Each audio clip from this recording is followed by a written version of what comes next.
Bonjour. Allô. Ça me tentait de faire un tirage. Je me suis dit que j'en ferai un pour vous autres. Donc, en espérant que ce tirage soit utile pour vous. Et donc, on a déjà une carte qui est sortie. Nous avons le 5 de bâton avec le 10 d'épée en dos du jeu. L'énergie qu'on voit avec les cartes sur la table. Le 5 de bâton, c'est une carte de compétition. Une carte de compétition, alors que le 10 le 10 d'épée, c'est une carte qui montre souvent la fin d'un mouvement énergétique où on peut se sentir un peu défait, où on a le sentiment d'avoir perdu quelque chose. Donc peut-être que on a le sentiment d'avoir perdu dans une compétition où on s'était investi pour obtenir le prix, la faveur, le spotlight, peu importe la manière dont on cherchait à se distinguer. Puis apparemment, c'est pas il semble que ce soit pas concluant pour la personne pour qui la lecture est destinée. Donc, on va voir s'il n'y a pas d'autres informations qui veulent sortir.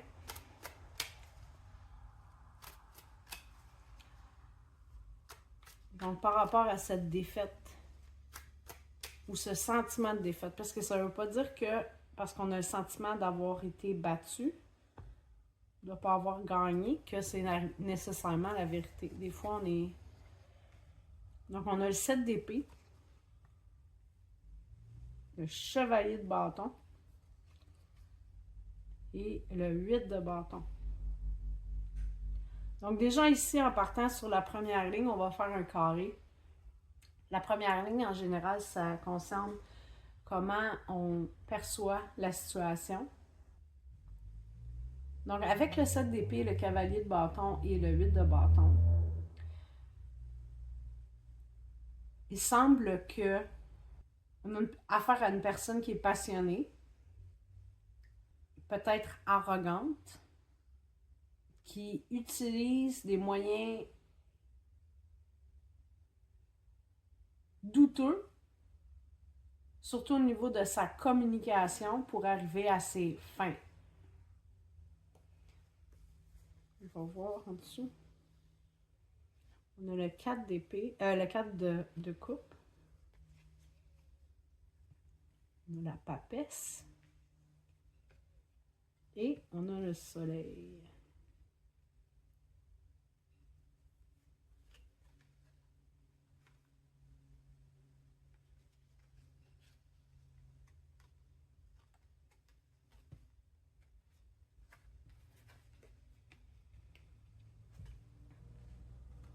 Donc, on est vraiment avec le 7 de denier derrière du jeu. On est vraiment dans une phase où on évalue nos résultats jusqu'à maintenant. J'ai l'impression qu'on s'en fait plus que nécessaire. La perception d'avoir perdu ou de ne pas être à la hauteur, elle n'est pas pertinente dans ce cas-là. Parce qu'ici, on va voir, on a la première ligne qui est comment nous, on entrevoit ou on perçoit le problème. Puis la seconde ligne, c'est plutôt qu'est-ce qu'il y en est vraiment, qu'est-ce qui se passe. Ici, on a une forte carte d'introspection en dessous de la carte du 7 d'épée. Le 7 d'épée, c'est une carte qui peut nous mentionner soit quelqu'un. C'est quelqu'un qui prend ses propres moyens, puis qui va souvent le faire par lui-même ou par elle-même. Ça peut être à travers de la déception, mais ça peut aussi juste de décider de faire ces choses sans prendre en compte l'opinion des autres. Puis ici, Tout de suite en dessous, on a le 4 de coupe qui est une carte d'introspection importante. Donc, les moyens qu'on prend, on n'est pas...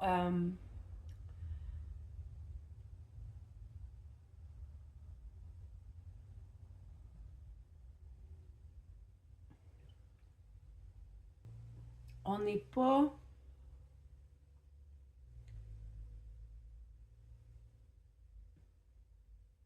C'est quoi le mot que je cherche?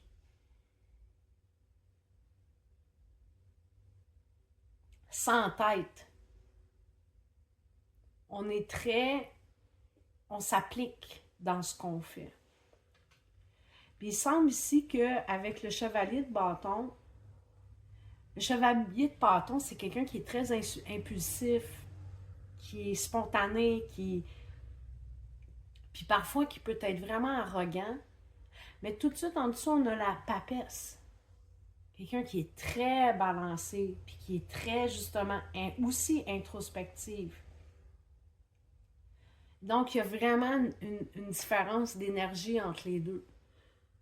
Puis ici, avec le 8 de bâton, qui est une carte d'énergie qui bouge quand même assez rapidement, qui nous parle beaucoup de communication, de passion, tu sais, on prend de l'expansion tout bord, tout côté. Puis en dessous, on a le soleil qui est une carte majeure qui est super importante, qui nous parle de clarté et de conscience. Donc, on a une carte d'introspection ici, une carte d'introspection et d'intuition très profonde avec la papesse, puis après ça, tout de suite, on a le soleil.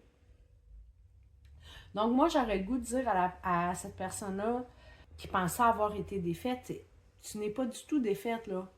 Tu sembles savoir exactement où est-ce que tu t'en vas. Peut-être que ton sentiment de défaite fait partie d'un remous ou d'un cycle parce que il faut prendre en compte qu'on vit des hauts et des bas. Quand on tombe dans un bas, on a tendance à voir juste le haut, puis on ne voit pas que notre progression, elle est ascendante, linéaire, malgré les fluctuations qui ont lieu sur le chemin.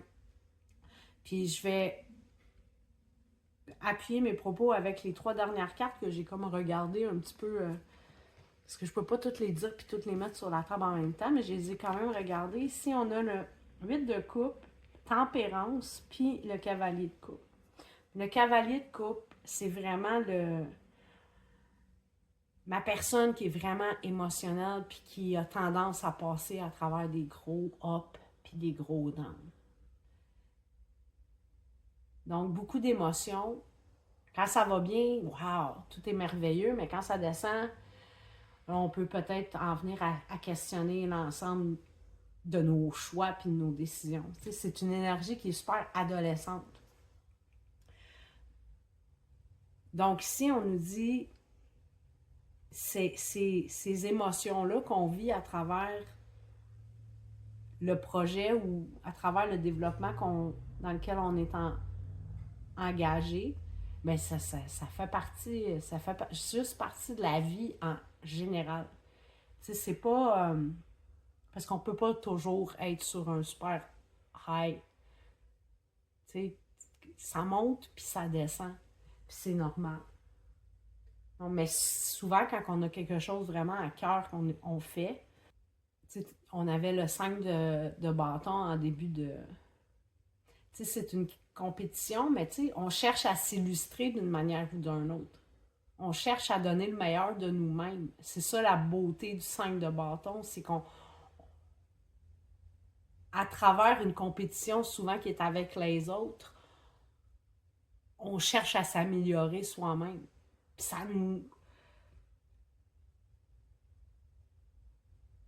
aide à donner le meilleur de soi, justement. Mais quand tu donnes le meilleur de toi, c'est sûr que tu vas avoir des retours positifs à quelque part. Puis quand tu as l'impression que tu n'as pas ces retours positifs-là, bien, tu commences à questionner ta trajectoire. Mais là, ici, on nous dit, tu n'as pas besoin de questionner ta trajectoire, ça va bien. Même qu'on dit ici qu'il y a une belle dynamique qui est en train de se créer. On a le 8 de coupe, tempérance, puis le cavalier de coupe. Avec le 8 de coupe, on est en train de passer à une nouvelle étape émotionnelle. Une étape où on est plus apaisé, où on est moins, on doute moins de soi. Le doute vient probablement d'années ou des années formatives ou de commentaires extérieurs où on avait l'impression qu'on n'était pas assez bon ou on n'était pas suffisant. Mais l'expérience, tranquillement, de la vie qu'on est en train d'acquérir, avec le set de données, en d'autres decks, on voit vraiment qu'on est dans une phase où on est en train d'évaluer où on en est rendu dans notre projet. Puis, cette évaluation-là, ultimement, s'avère positive.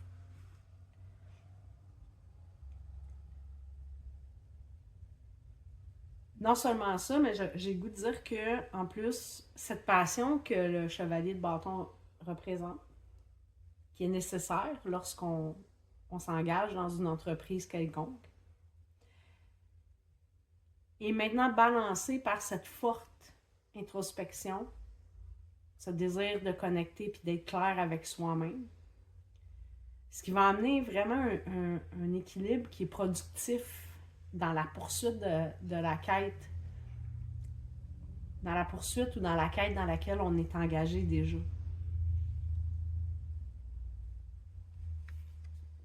Puis avec le 4 de bâton qui est sorti, on assiste à la naissance d'une nouvelle mise en forme, d'une nouvelle manière d'être au monde.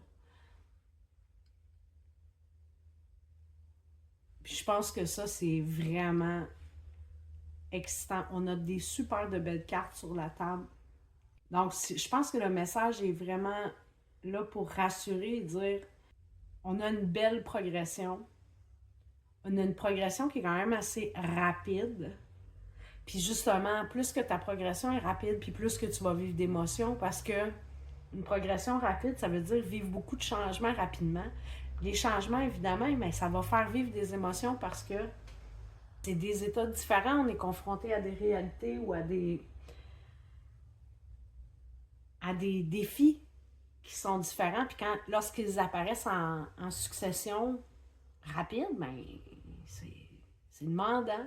Mais on voit qu'on a affaire à quelqu'un qui est très, très responsable, très connecté à sa lumière intérieure. Donc, quelqu'un de très, très introspectif ici. Fait que tu peux te faire confiance. Puis, une autre chose qui est importante de dire, ça n'a pas besoin d'être parfait tout le temps. Tu travailles bien, tu avances bien. Écoute, on a la grande prêtresse puis la tempérance, une en dessous de l'autre. On a, comme je disais, des belles cartes d'introspection. On a une belle carte de communication. Puis même le chevalier de bâton, qui a souvent une mauvaise presse, parce qu'il est très passionné, puis il peut être excessif dans ses réactions, parfois, c'est une belle énergie à avoir lorsque tu portes un projet. Parce qu'il va te permettre de passer outre tes inhibitions, il va t'aider, il va te donner l'énergie que tu as besoin pour faire face à tes peurs, pour faire face au changement. Puis aussi, il va avoir tendance à inspirer les autres personnes alentour de lui à faire la même chose. Voilà, pour moi, je trouve que c'est un beau message. Je suis vraiment contente pour vous.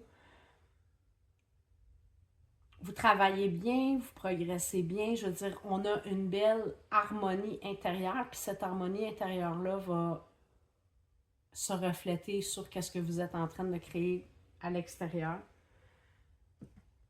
Si vous êtes objectif, vous pouvez déjà voir les résultats tranquillement, pas vite. Il ne faut pas oublier, Rome ne s'est pas bâti en un jour. Une vie, lorsqu'on tente de créer un changement, ça ne se fait pas en un jour.